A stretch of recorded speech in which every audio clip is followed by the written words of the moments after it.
श्री कृष्ण अपने भक्तों की रक्षा कैसे करते हैं? महाभारत की ये दो घटनाएं हैं सबसे बड़ा उदाहरण। ईश्वर की शरण में आकर ही भक्त को कृपा की प्राप्ति होती है। जीव की करुण पुकार जब तक ईश्वर तक नहीं पहुंचती, तब तक कृपा नहीं होती। इसके दो सबसे बड़े उदाहरण मिलते हैं महाभारत के समय के, जब द्रौपदी की पुकार और उत्तरा की पुकार सुनकर श्री कृष्ण ने उनकी रक्षा की थी। पांचों पांडव जब कौरवों के साथ खेले गए जुए में अपनी पत्नी द्रौपदी को हार गए, तब दुशासन जबरदस्ती द्रौपदी को उनके बालों से खींचते हुए सभा में लेकर आया।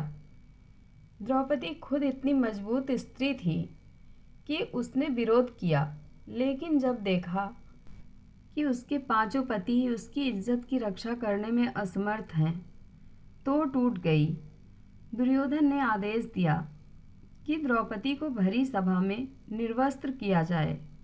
वहां मौजूद किसी योद्धा, गुरु या बड़े बुजुर्गों ने एक बार भी दुर्योधन को रोकने का प्रयास नहीं किया। इस वक्त द्रौपदी ने सिर्फ एक बार श्री कृष्ण को पुकारा, हे माधव। बस फिर क्या था, श्री कृष्ण ने अपनी सखी की पुकार सुनी और चले आए उसे बचाने। इसके बाद की कहानी आप सभी को पता है।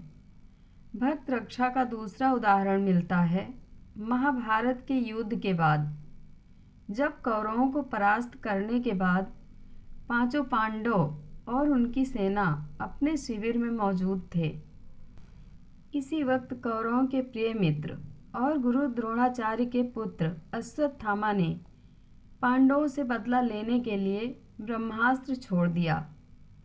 ऐसा कहा जाता है कि अर्जुन ने भी तब अपने बल का प्रयोग किया और बदले में उन्होंने भी ब्रह्मास्त्र छोड़ दिया। ये देखकर सभी देवता भी घबरा गए कि अब समस्त संसार का अंत हो जाएगा। ये देखते हुए दोनों योद्धाओं से अपने अपने ब्रह्मास्त्र वापस लेने के लिए कहा गया। अर्जुन इस कार्य में निपुण थे। उन्हें इस महान अस्त्र को वापस लेना आता था, लेकिन अश्वत्थामा ऐसा नहीं कर पाया, तो उससे इस ब्रह्मास्त्र की दिशा बदलने के लिए कहा गया। अश्वत्थामा क्रोध और बदले की भावना में इतना लिप्त था कि उसने पांडवों के आखिरी बीज को नष्ट करने का सोचा और अभिमन्यु की पत्नी उत्तरा के गर्भ में पल रहे बच्चे पर इस ब्रह्मास्त्र की दिशा को मोड़ दिया। ब्रह्मास्त्र सीधा उत्तरा के गर्भ में आया और उसने उसमें पल रहे बच्चे को मार दिया।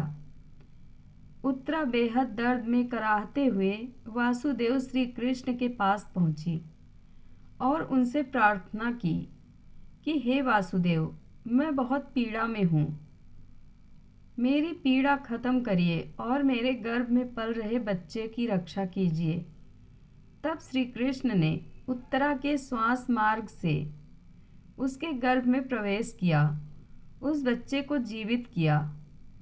इस बच्चे का नाम परीक्षित था। श्री कृष्ण भक्तों की पुकार सुनते हैं। अंतर सिर्फ इतना है कि आप उन्हें हक से पुकार रहे हैं या नहीं। अगर आप उन्हें पूरे भरोसे के साथ बुला रहे हैं तो वो कभी आपको निराश नहीं करेंगे, लेकिन अगर आपके अंदर जरा भी डाउट आया तो आपकी पुकार उन तक नहीं पहुंचेगी। सरेंडर करना बहुत ज़रूरी है। अर्जुन ने भी श्री कृष्ण के आगे सरेंडर किया, तभी उन्हें गीता का ज्ञान मिला। जय श्री कृष्ण। कथा अच्छी लगे तो कमेंट बॉक्स में अपनी राय ज़रूर दें। धन्यवाद।